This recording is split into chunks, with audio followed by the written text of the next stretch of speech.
And so you show up and they're like, this is my villain song and we're gonna have a fight while I sing this song. Die, die. And then you kill him. Yeah.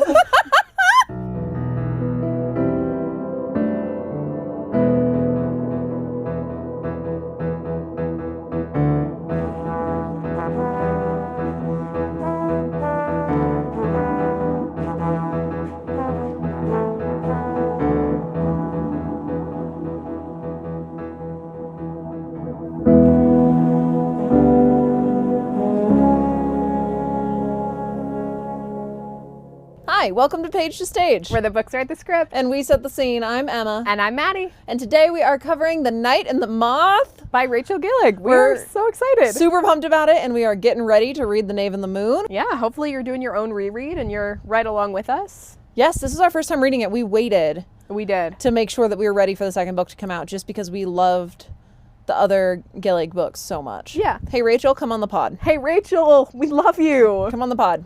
Except sometimes when you write something, we send each other texts that are like, Rachel, no! Yeah, usually it's not like in a bad way, though. No, it's just because you're a good writer. So, like, come on the pod. Yeah, come on the pod. Anyway, in the realm of Rachel, no! Roderick Mendacious is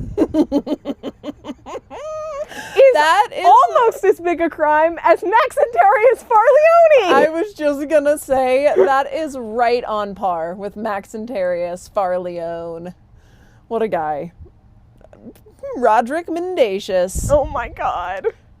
I like Rory, though. No, Rory was great. Rory That's was not awesome. actually the point. The point is not that he's a problem. The point is, And she called him by his long ass Mendacious last name all for the so time. long. I hated that. all the time. Like, call him baby or something. Come up with something. I pick something else. Rory would have been fine, I think. Yeah. Could have called him Roderick. Sure. Rod. No. Rick. No. Yeah, but no, I think Rory was great. I really liked him a lot. Yes. He was very fun. He reminded me a lot of Raven, Yeah. which is a thing that authors end up doing, is they kind of just write the same type of love interest because Sure. that's what you're interested in. But I mean, like, clearly work went into the protagonist. Yes. Because tell you who did not remind me of Elspeth. Yes, Sybil. Sybil. I She was loved her great. too. No, yeah. She was awesome. I But really very different. Very, very different. Yes, they are different. It's a different story. They're different characters. I really enjoyed it. Yeah. And I mean, if you had asked me, hey, what would make Raven hotter? And I would have told you a couple of earrings and some eyeliner. I was So, like, just gonna say 3 who earrings, cares? three gold hoops and some eyeliner. Yeah. So yeah, I mean, she made him hot. Rory's hot. I'm Oh, down yeah. for it. I do not love the fan art most of the time. I'm I like, did not look it up. I don't want to see it. that's super fair. I love fan art in general. Oh, And like yes. when people do fan art, I love it. But it was not the same thing I had in my brain. No, my brain image for this one is so crisp that I don't need fan art to illuminate it, Mm-hmm. and I don't want people to have different takes than I do, even though that's totally allowed. I It's don't totally wanna loud. see I just 'em. don't want to know it. Yeah. You should not look at our story on Instagram sometimes. Okay, great. Because I just post fan art when I see it come up on our feed. Yeah. I just share it onto our story because I love fan art so much. Fan art's great. And I think it's important to share different Human-made art. humans' interpretations of things. Yes. But there's some really good Sybil art out there. I don't know if Oh, you've seen any of that. I have seen some of that. And I'm sure there's really good Rory art too. I haven't really looked for it. It's just like I shared one and then a bunch more has come across the I feed. did see one the other day of Bartholomew. Oh, I love Bartholomew. I also love Bartholomew. Oh, And I felt like when he kept saying Bartholomew, I was like, it's him. because it's his name. Yeah. Did I think that he was also the first diviner? Not at all. I That- didn't think that he was- part No. took me by surprise. It was probably the one big twist of the book for me. I was pretty sure he was a human before. Like, I was pretty sure he was a person. I was pretty sure all the gargoyles were people. Yeah, Like, didn't catch on to that either. I was pretty certain of that, but I did not. I was like, I don't know how we got him here. I just had a feeling that they had been people at one point. Maybe I did, because I remember them. I don't know. Yeah, but I had no idea that he was going to have been the first diviner. No. And then, like, therefore, he was like 10? Mm-hmm. Like, eternally like a 10-year-old? That broke my heart. Oh, This book had a lot of feelings in it. Rachel does such a good job With feeling. with feelings. Yeah. And even like in the same way that the One Dark Window, like spicy scenes were mostly emotional, I also felt that way Absolutely. here. Like I was like, oh, I can actually feel their emotions, which Yeah. is like It was different about, than like having a ghostwriter come in and write about Dick for 10 pages. Yes, it was like consent and comfort and liberation. Yes. And that's great. It was so nice. It was so nice. Yeah. So cute. I really liked them. It does drive me crazy when there's like clearly ghostwritten dick. Like, you don't actually have to write any dick if you don't want to. People would still like this book. But if you're gonna, write your own dick. You write your own dick. So, audience, listeners, readers of things. Hopefully all of the above. Do we have a QOTD? I do. Okay. She does. I have a QOTD. I didn't know I did until I asked. Okay. Today, my dear audience, we recorded our anniversary episode. Yeah, we did. It's gonna be so cool. It's gonna be so fun. It is a tabletop RPG, Fantasy Vegas. It's very fun. I won't tell you more about it because it comes out in September. Right. October? September. One of them. It comes out on our anniversary. And so my QOTD has to do with D&D. Yeah. Listeners, today was my first time. It was exciting. It was very exciting. And I want to know what your favorite part about our D&D session today was. I just like on my own end, I really liked how brave I felt like I could be in the character. In an even bigger way, I think, than acting. Like, I'm not a terribly bold person unless it's like mom friend o'clock. But on stage I always could be because that's not me. Right. And this felt the same. Yeah. Like, you could be like, I'm gonna kick down a door and I'm not sorry. And that's the point. Yeah. It's one of my favorite things about D&D, and one of my... I think that every time I play a character for a campaign, I learn something new about myself. Yeah. And I can, like, incorporate it into my actual personality because I found out that it was always in me. I loved your character for this campaign. I can't say anything. You're gonna have to wait and see. You're gonna love it, audience. But Emma played a really good character that I felt like was a juxtaposition to like all of the other characters in an important way. Oh, well, thank you. I really didn't prep for her at all, so... I noticed because you would like, I could watch the bit being built behind your eyes. And I pulled back on the bit. Yeah. I had to... You did. I had to pull it back a little bit. It was unfortunate. Because she just isn't. That's just not who she was. Yeah. So there were definitely some things that were different from me, but I do feel like I always learn something new about myself when I get to play a character for like a long-term campaign, not just like a one-shot. Yeah. Like today, I don't know that I learned anything new from Cecily.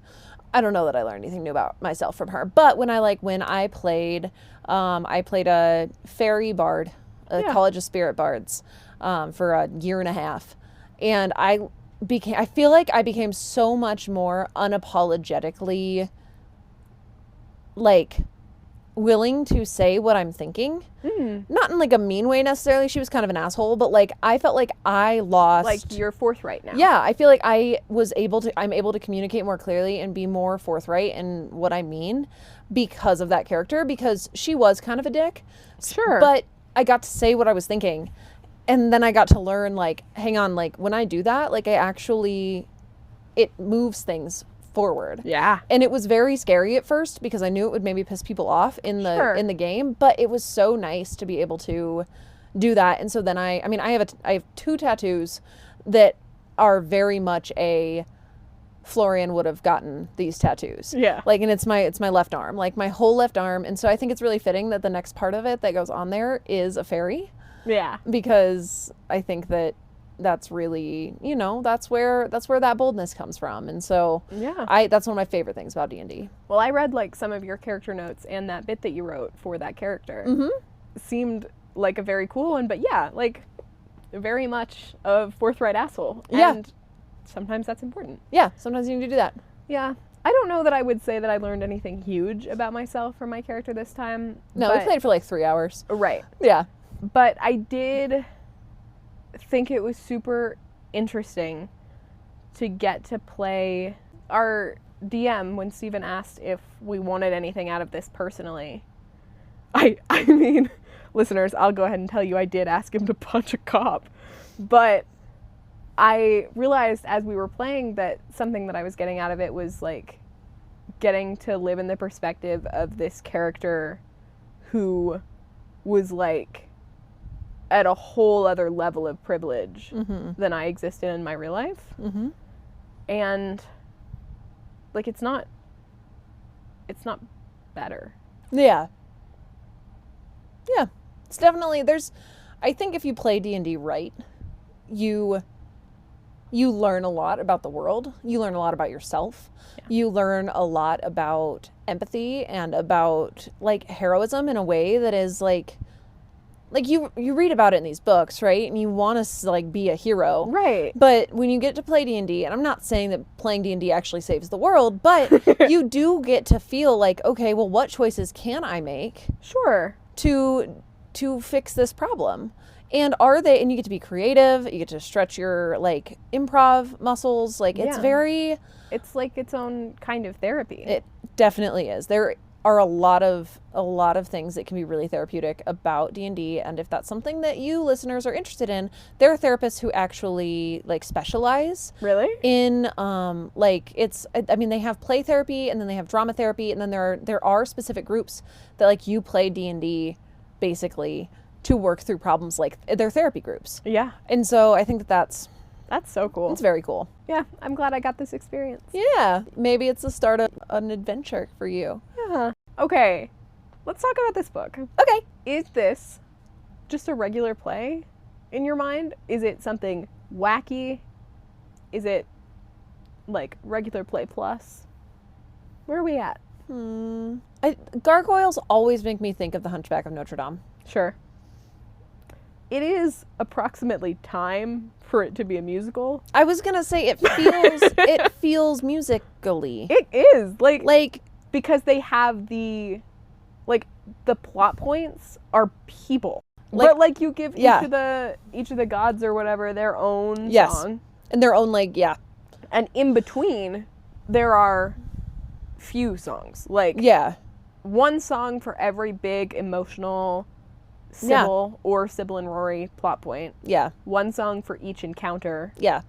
And then a big number at the end. Yeah. It feels like it should be written almost hymnal. Yeah. Like a hymnal musical. Sure. Which I don't know is very fun. But you know how like Les Mis is not like fun? Yeah. Like you know how it's like some of the songs are really good, but beautiful, but it's not fun. I think that's this kind of musical. I don't think it's Les Mis. I think it's somewhere in between Les Mis and Hunchback. Sure. Where it's like almost hymnal, but like not, I mean, maybe a little bit of Latin in there or whatever that language was that they said they used. It wasn't Latin, but it was fantasy Latin. Yeah. So I think that would be really good. And it feels like a big proscenium. Yeah. Like it just feels like a musical. A big classic-ish musical. Not classic in a sexist way, classic in a time way. Mm-hmm. Yeah. Yeah. I imagine kind of having what is their church called? It's an abbey because there was an abbess. It's but an abbey. Didn't call it that. Had a name. The Ashling Cathedral. I imagine Ashling Cathedral being built like. Are we gonna let it haunt the narrative? I do think it should haunt the narrative, but I also imagine that it splits down the middle and like kind of opens up storybook. I like that for when we're inside of it. Yeah. So like 3/4 of the stage is open with the Ashling Cathedral in the back closed up until it's time to go in, and then it opens up and kind of the spring comes forward. Yeah. So that it's like a little bit ominous. Very fun. I think from the beginning I was like, Abbess, evil. Oh yeah. Like, and then, the Boy King showed up and he was like, delightful. And I was like, also evil. Right. As we said, really the only surprise I think for either of us that was like a full surprise. Yeah. Was like, oh no, Bartholomew. Bartholomew was 10 years old. Everything at the end. Yeah. Yeah. Sure did see that coming. Yeah. Not in a bad way. Not in a bad way. No, but we read a lot of books. We do. And there are people who do not do the guessing thing, but we were like, oh, which is great, honestly. Super great. Like, the euphoria of having the plot revealed to you is great. Must be nice. Right. For that to happen to us, usually for it to happen to me, I have to read, like, a very dedicated mystery. One that is, like, twist and turn after twist and, like, and turn. no genre specification, really. Like, it needs to, because it's just so... Yeah. Like, genres just have tropes. That's just how it goes. Right. And the Abyss is, like, it's like the Scooby-Doo thing, where, like, the villain is always the first person you meet. Yeah. And so, like, we met the Abyss, and I was like, yes, the big bad. Right. And then I think at first I was fine with the king, and then, like, I think... No, right at first you're like, okay. Fine. She He's gives him 17. the evil portents, and you're like, oh, so he has something to overcome, because you're kind of thinking that he's good. Yeah, and then he starts talking, and you're like, you're creepy. Yeah, like his third line ever, you're like, okay. Oh, okay. So... You're evil. Right, and then you get like a quarter of the way through, and he's like, no, but power's cool. And you're like, okay, fuck right off. He's like, I'm going to be in charge of all of the things. It's like, but didn't we just discuss that they're not even real? Right. Like, so... Yeah. I think I told you before we read it, or maybe in the middle of it, that the only thing I had seen about this book was gargoyles. Yeah. And Bartholomew. And everyone was like, I love Bartholomew. And so I thought Bartholomew was the gargoyle. You thought Bartholomew I also was thought the love interest. I also thought Bartholomew was the love interest. So I thought we were going into a gargoyle situation. And like it's crazy that you thought that, and we like didn't talk about it in advance though. Well, I just figured everybody loves him. He can't stay a gargoyle. Like, he's going to transform into a prince or something. Did you think that I knew that? Or did you think that like 200 pages in I was going to be like, Emma. Emma!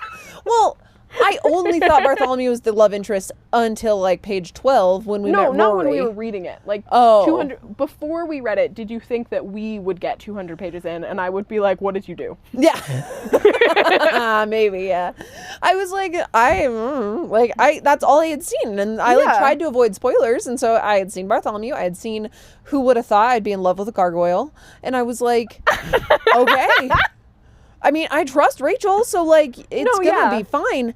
But I was like, man, that's a stretch for us. Like, I had seen exclusively fan art of like just Sybil, and I'd seen her too. Yeah. So the blindfold. Yeah. And so I had been thinking for a long time before we read the book. I was like, what's under there? Like, it's not nothing. It's not like a cultural veiling. Like it's something. Yeah. It's not eyeballs. No. Yeah, I had seen her, and I really liked the cover, how half of her was in a knight, like in a suit of armor, and the other half was just kind of gauzy. Yeah. I thought the cover was beautiful. Yeah. But yeah, I had seen that too, and I was like, okay. Yeah. She blind? Then she was like, I look out, and I was like, she's not blind. No, I sort of thought she'd be blind, and I was like, that's so cool. Yeah, she's not blind. Not blind. Just eyeballs made of stone. Right. Do you think, like, you know? Yeah, I think they move. No, I think they move too, but like if you touched them, like would I think they it'd clink? be like, yeah, I think they're stone. Yeah. Like, and And maybe would it hurt her? Like, that's what I want to know. Good question. I mean, probably, right? Like, she's never realized that her eyes are stone, so it's not like she stopped feeling them at some point. Sure. I am hoping that in the next book we get more about her unremembered past. Like, I thought it was crazy that I figured that she, like, you know, quote unquote saved the orphans or whatever. Yeah. I thought it was crazy that some of them were legit dead. They were all dead. Some of them were dying. Sybil was like sickly. Right. Like dying, but they said but not dead. But as soon as they died, that's when they like drowned them the first time.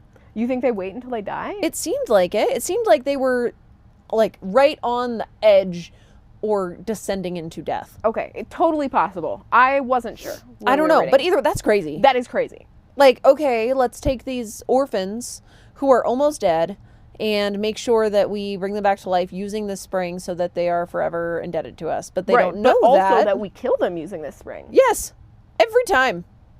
Like, drowning, and then her just like putting the dreams in their heads. Yeah, crazy. Well, and it begs the question, like, but the spring water is real magic, like we are given to think.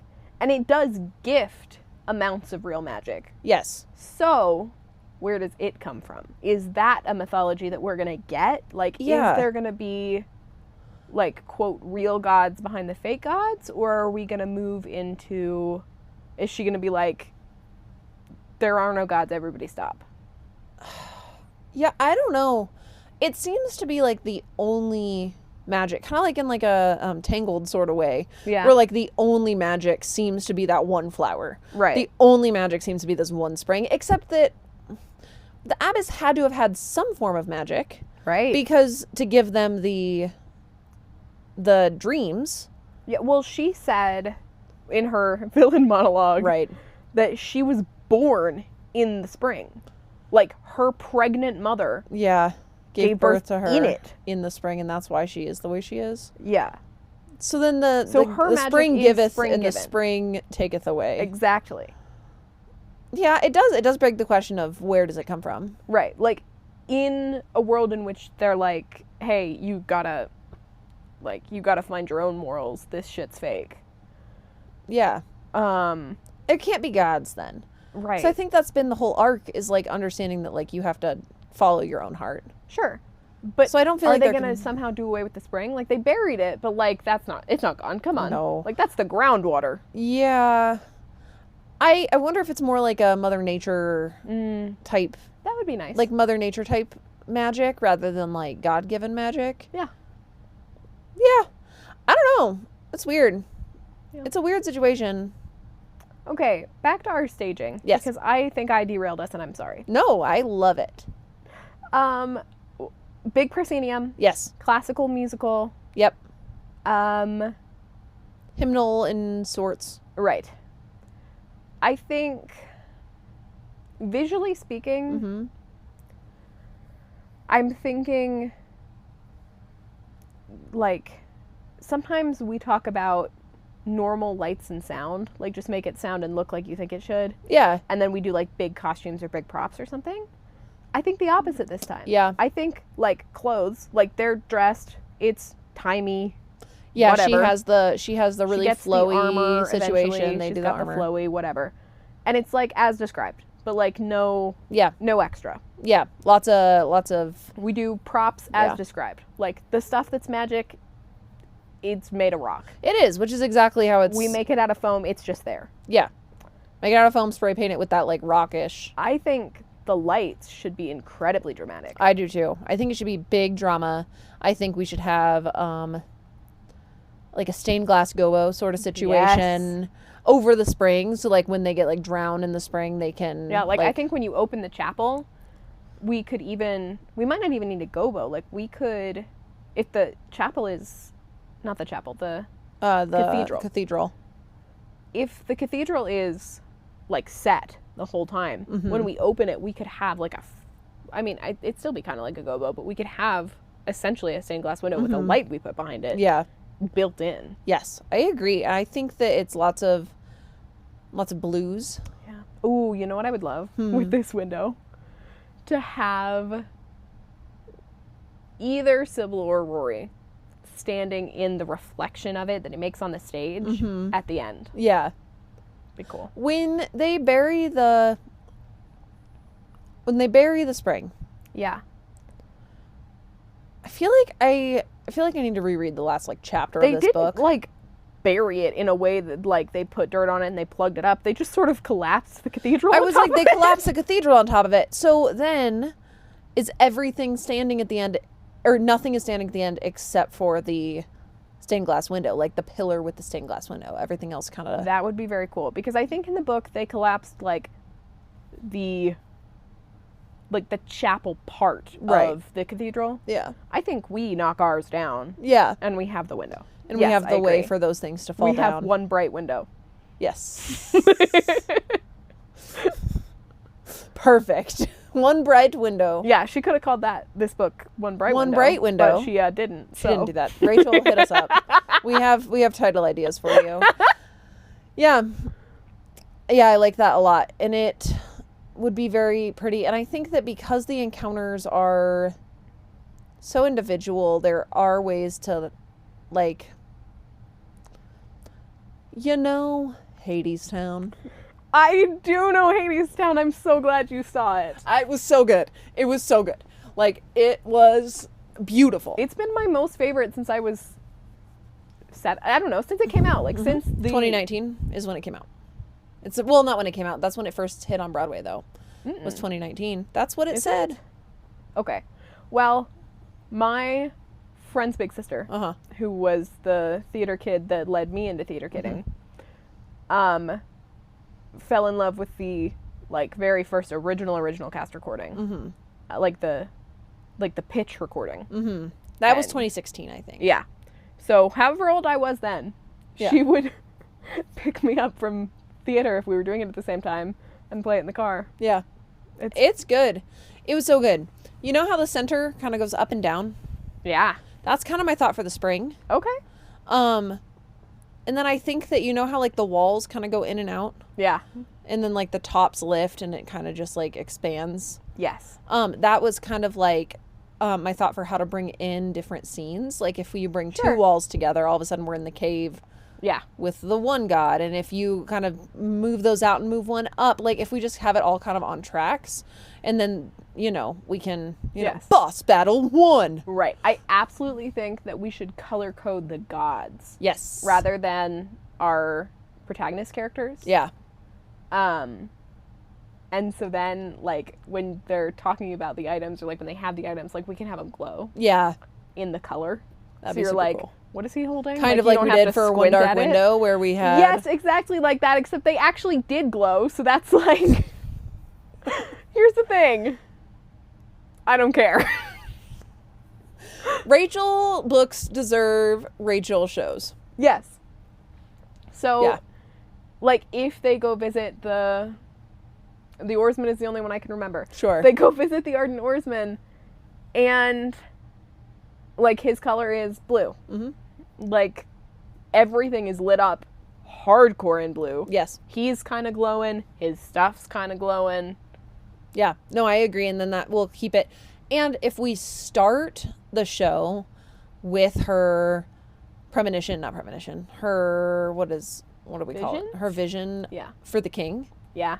Like, her dream for the king. Yeah. We can really make sure, like, we can have each of the gods step out and, like, do the thing, like, drop the coin. Look at this yellow coin and this blue ore. Yeah. Like, we're going on a quest. Come on, we're going on a quest. We're on a quest. Follow the omens. Yeah. And so, yeah, I think if we have them each, like, kind of step out and do the negative thing, and like, it shows. And then I am somewhat still unclear about the whole Moth of it all.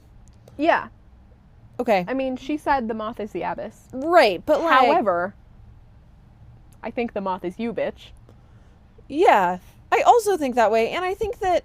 I think the Moth might be a real manifestation of the Mother Nature magic. Yeah, like, maybe. The Moth is real, question mark? The Moth is real, question mark. But it also... Because when she had a Moth premonition... Yeah. It was because Bartholomew pushed her into the spring. Mm-hmm. And he was, like, trying to tell her his story. So was Bartholomew the Moth? I don't know. Great question. I have a lot of Moth-related queries. Yeah. In this show, we're not going to answer them. Sure. So, for the purposes of this show... The Abyss is the Moth. We just let the Abyss be the Moth. Okay. We have the Moth be kind of, like, silvery coated, and then we dress the Abyss in gray. Yeah. So it's like, if you came with any critical thinking to this musical, you know at the beginning. Yeah. Which is fine, because it's a musical. Yes, I agree. And if you forgot your critical thinking at home, fun surprise at the end. Yeah, it'll be good. You can turn off your critical thinking and still get there, because we'll make sure you get there. Right. Yes. Okay.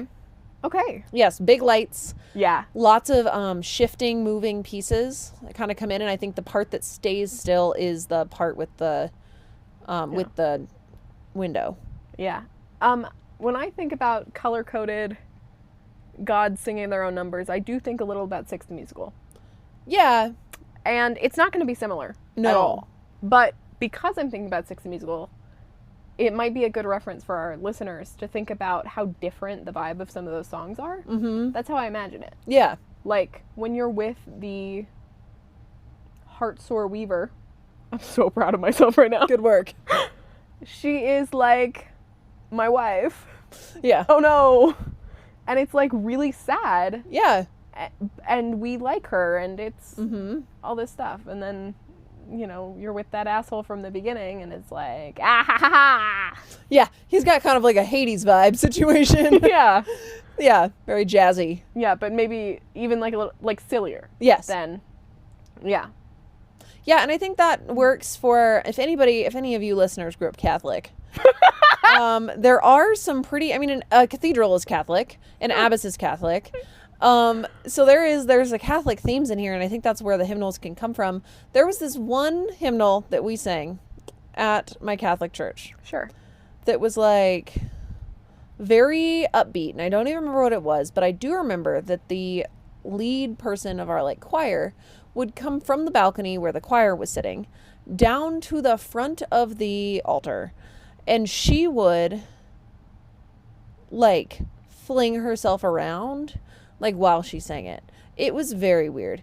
It was like, wake up, be aware, because the Lord is coming.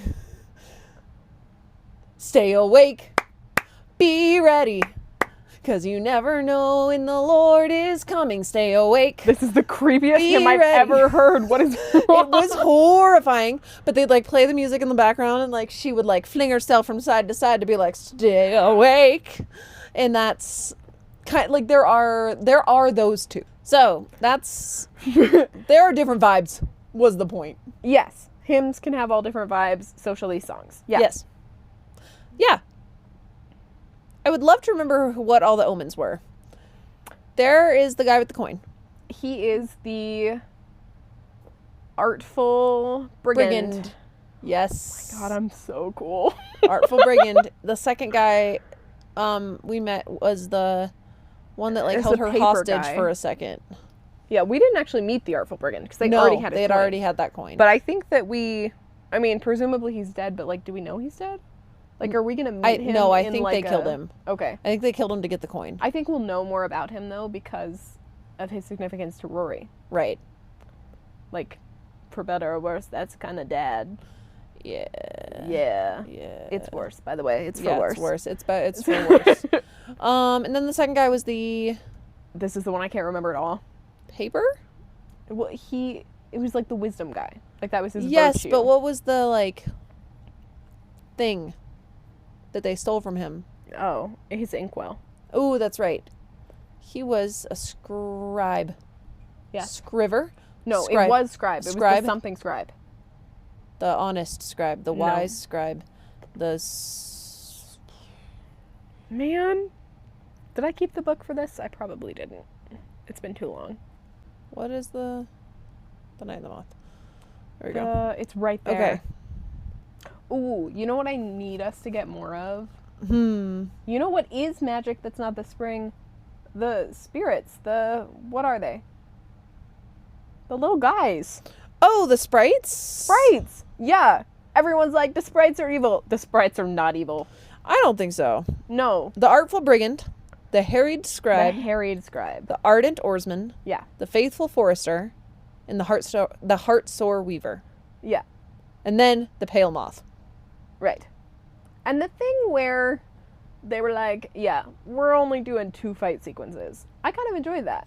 Yeah. Like, they were like, Artful Brigand, we got it handled already. Mm-hmm. The Heart-sore weaver. Heartsore Weaver doesn't care. The Forester, dead for a long time. Yeah. That one was crazy. Yeah. Here's a chime. Right. Here. Yeah. Like, it hurts my brain. That one was really cool. I liked that one. Yeah. I think we're going to get some good stuff with the sprites that makes us, and like some more twists. I think it will be a similar, like, book 1 to book 2. Yeah. Which is normal. Like, you take book 1 to really set the groundwork, figure out what's what, give us some plot and give us some, like, interest, obviously. But then the second book, in the same way, Two Twisted Crowns, was just like, oh my God. Yeah. So good. We're very hopeful. We're very hopeful about the Knave and the Moon. I think, though, like, she writes her duologies in a very unique way. Mm-hmm. Because I think lots of duologies, I like the first book Yes.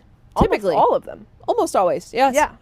It's one of those things that, like, the second book is usually like, oh, okay. Well, you tried to live up to the first Like, you book. finished it. But so... she almost writes it in a way that's like purposefully Like it's purposefully a little disappointing. Purposefully like, oh, well, I wanted more from that. And then the second book is like, here you go. Not Yeah. that we've read anything else that she's written. I don't know if she's written anything else besides these 3 books. I But don't know. like I'm really hopeful that The Knave and the Moon is going to just I think it's gonna blow us out of the water. That's what I know it's what you were gonna say. How did you know? How did you know? The moth told me. The moth! Anyway, yeah. Yeah. A I'm really different excited. vibe for all of them. And I really like how we got to see the different like peoples. Mm-hmm. Yeah, I liked that this was a well-rounded society. She does a really good job of creating a world Yeah. where you're like, oh, And you get to meet characters who literally are not important and never will be again, but they still get names and stories. yes. And if they are important again, you hope that she reintroduces them because you've Right. been like, oh no, I don't know who that person is. Right. Yeah. When it comes to sounds, like we're thinking hymnal, which means I think there has to be a lot of organ. I think that we should. So, in Dallas, Texas, Sure. they they have a building for their symphony orchestra, and in that building, there is this stage, and like you could have an orchestra on it, or you could have singers on it, or whatever. And there's like some upstairs choiry bits, and in the middle, there is this landing that is only accessible from these little tunnels Yeah. that has a huge organ on it. Mm-hmm. And I think that we should do that. Yeah. Like, orchestra is in the pit, but the organist is right there. Yeah. Like right next to the window. Yeah, like he's sitting on top of the church or something. Okay. Yeah, I like a giant organ. That's good. Like, and then it can be like ambient music more or less when it's not singing time. Yeah, and then if like it is the transition singing time, music. like if it's singing time and fighting time, like you can watch somebody with their hands all splayed, like slamming the keys of this organ. Yeah. Oh, we got to get a really gifted organist. really gifted organist who also has a flair for the theatrics Yeah. to make sure that we are like, man, that guy's a vampire probably.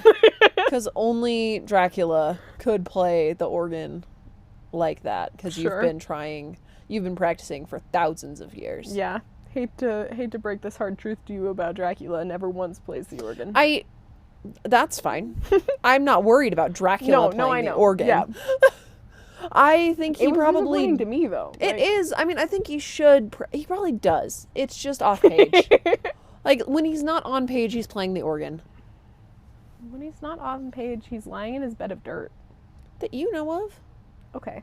So, yeah, we should get an organist. It should probably be Dracula. Yes. Put him in a giant collar. Yeah. Or, if not Dracula, a woman in her 30s. Ooh, I do love a woman in her 30s. Who does stuff better than a woman in her 30s? Nobody. Yeah. Well, unfortunately for us in our genre that we choose to read, Oh. women in their 20s. Well, yeah, but not in the real world. So. Yeah. Yeah. It's true. It's very true. So, a very gifted organist who will do like the transition-y music. Yeah. Like, have you seen? Okay. I hate Clue. I know you hate Clue. I have seen Clue.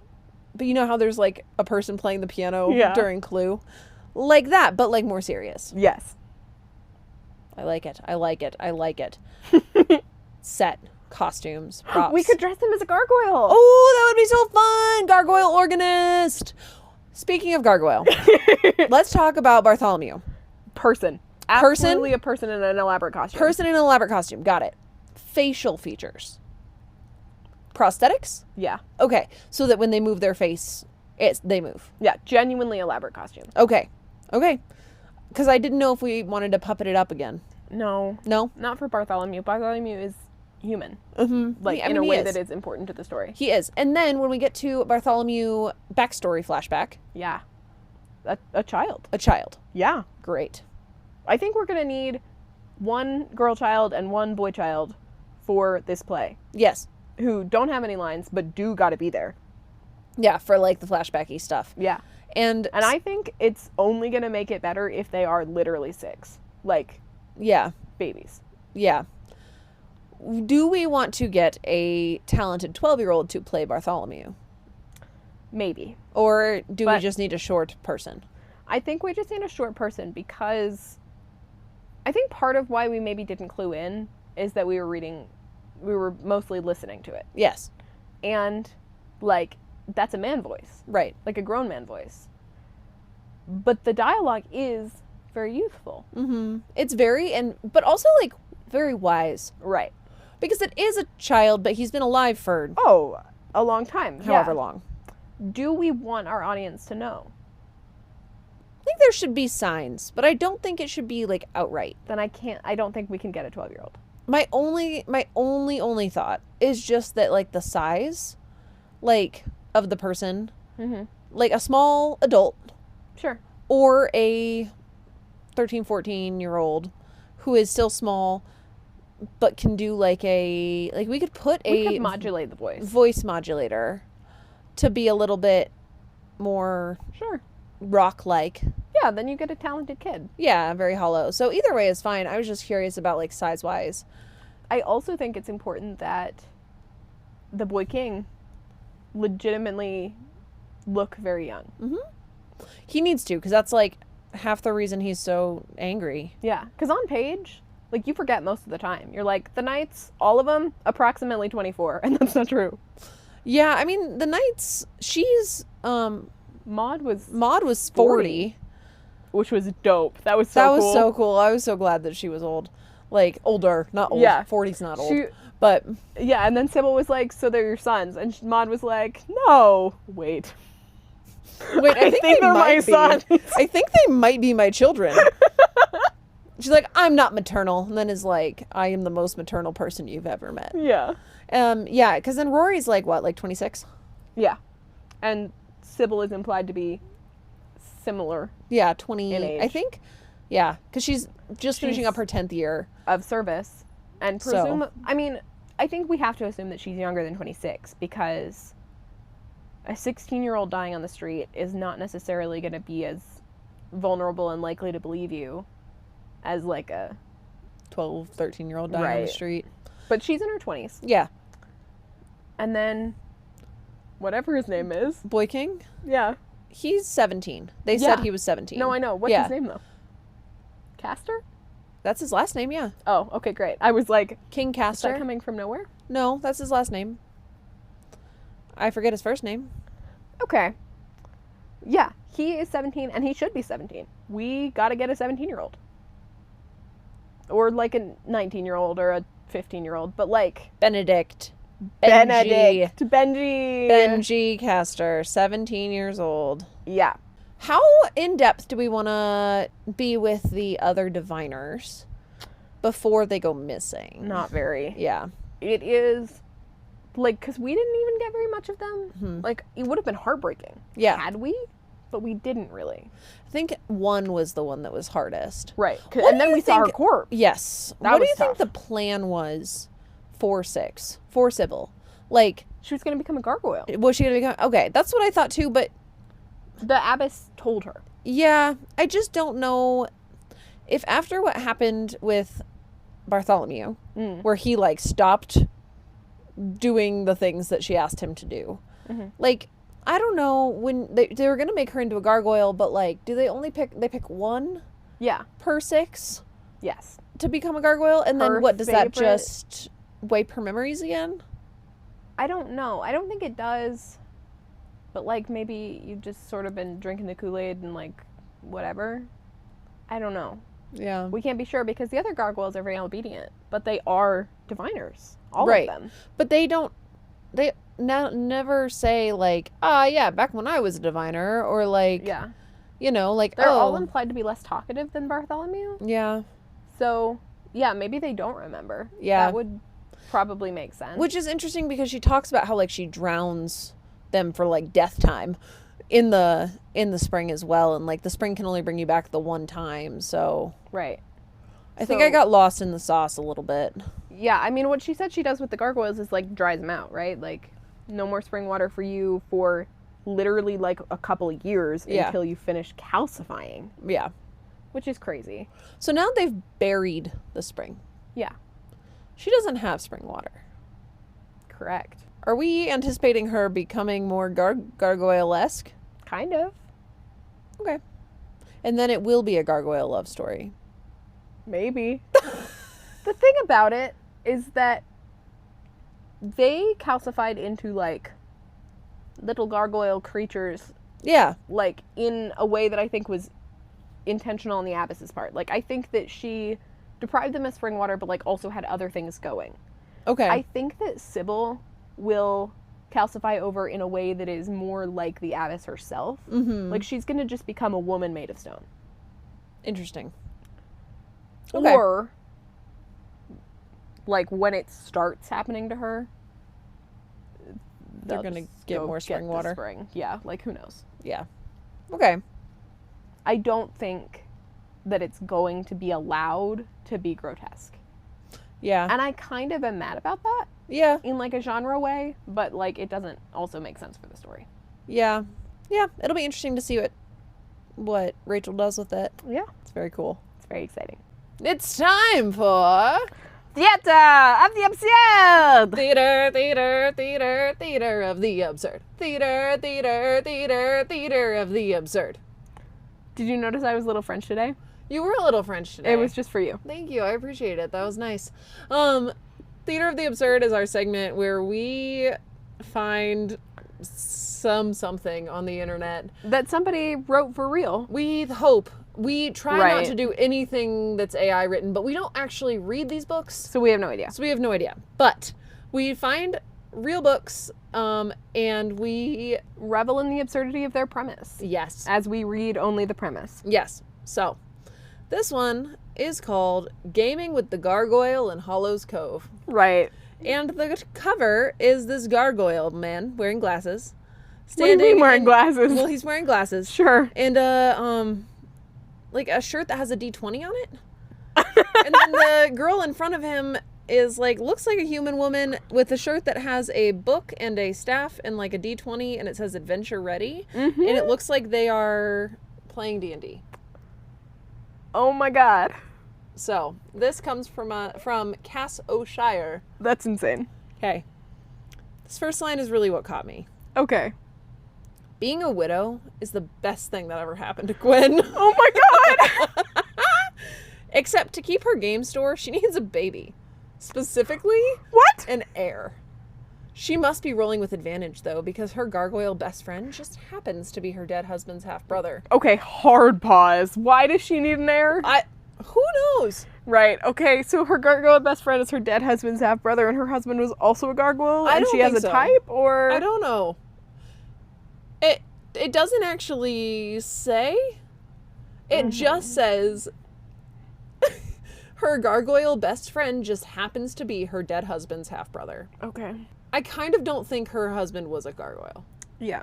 But she needs an heir for her game store, Right. because that's how she's going to keep the store. Keeping things platonic will be hard.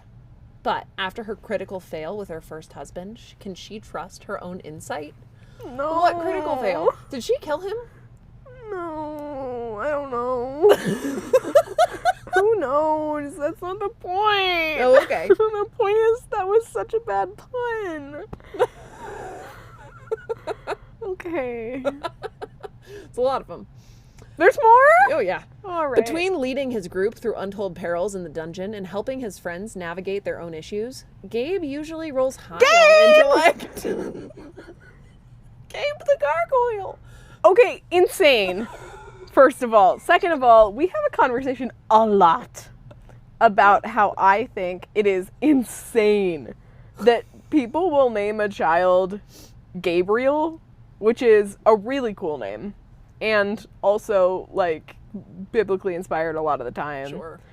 And we have also had a talk about how every fantasy book has the angel Gabriel in it. Yes. But my point is, how do you look at a baby that you just finished naming Gabriel and go, yeah, that's Gabe? No. I don't Stop. think you do. I think you get a 6-year-old who goes, I don't want to be Gabriel anymore. I want to be called Gabe. And I think as a parent, it's your responsibility to be like, no. But... Gabe. Ah, okay. Oh, but he's usually rolling high on intellect. But his lifelong feelings for Gwen has always left him rolling low. Charisma has never been his highest stat, but Stop! does This is Gabe too many! have the initiative to show Gwen that he's worth risking her heart? He can certainly try. 2 best friends, the adventure of a lifetime, and 1 pregnancy pact with a deceptively low difficulty rating. Will The they? pregnancy? Yeah. Low difficulty rating. Real easy to bang, I guess. Oh. Okay. Will they be able to add +1 to their party? Because carrying a stone baby would be a ton of work. Fun. That would be so much work. Yeah. No. I have a lot of gargoyle-related questions. Then you got to think about, like, you know how in Silver Flames she was like, yeah, I had to make a deal with God or whoever to make sure my sister didn't burst her cooch open trying to give birth to this baby with wings. Think about stone wings. Yeah, a stone baby with stone wings. Yeah. But it's like half stone, maybe? Maybe it's just gray. I don't know. What I don't understand about Illyrian babies is, like, bats? Well, I think the problem is they're people. Yeah. And so they don't do that. Their wings don't do that. It feels like biologically they just should. They should. Sarah J. Maas, come on the pod. Will they add +1 Do we want that? to their party and their hearts? Or have they been rolling at disadvantage from the start? You're asking me in the last sentence. There's another in the second to last sentence of this description, if I think that this book is about a gargoyle shooting blanks. I do, actually. Yeah. Gaming with the Gargoyle is a cozy, sweet, and steamy monster romance novella that takes place in the small town of Hollows Cove, a shared world with a multi-author series. It features a nerdy dad bod gargoyle MMC, a plus-sized widow FMC, best friends to lovers, and a pregnancy pact.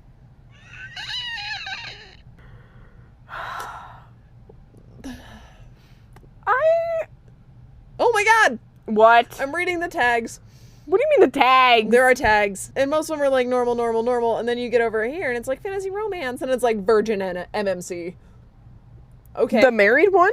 No, the MMC Oh. is a virgin. That's even wilder, And actually. then size difference. Then breeding. Then urban fantasy. Then consent king. Then... Why would you just throw urban fantasy in the middle of there? Be I don't like, know. oh, by the way. Yeah. Cinnamon roll MMC. Fated mates. Well, yeah. How else are you gonna logic yourself into having a gargoyle's baby? That's a great question. It's a really good question. I don't know. It's wild. That's a wild time. Hashtag I will not read it. All right. This book gets a 4.14 stars. From? From Goodreads. No, from how many people? Oh, 297 reviews, 1,228 ratings. That's a lot. That's That's lot. quite a few. That's a lot. It makes me wonder if it's like fine. I'm sure it's fine.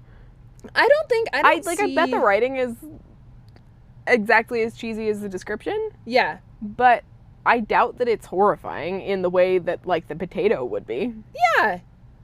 Like, if for most intents and purposes, that's a man. Yeah, it's a man, just a man. A winged stone man. A winged stone man. But, like, so what? And this is a 5-star review right here. And the hottest DM prize goes to, drumroll, Gabe. No, seriously, he takes I'm Sleeping with the DM to a whole new level. He definitely knows how to use his tail to his advantage. Bye, everybody! Okay, that's all. Bye! Our editing on Page to Stage is done by Emma. Our music is by A Strange Mood Productions. Thank you for building us these sick beats. If you want to contact us, that's at Page to Stage Pod on Instagram, or you could send us an email at pagetostagepod@gmail.com. Our Instagram is run by a tiny feral raccoon. We love her a lot. And we love you a lot. We'll see you next time. Don't have somebody else come in and write dick for you. No, diddle your own dick. Yeah, diddle your own dick. I should get a poster of that for my classroom. You should not, I think. How to get fired in 10 days. Diddle your own dick.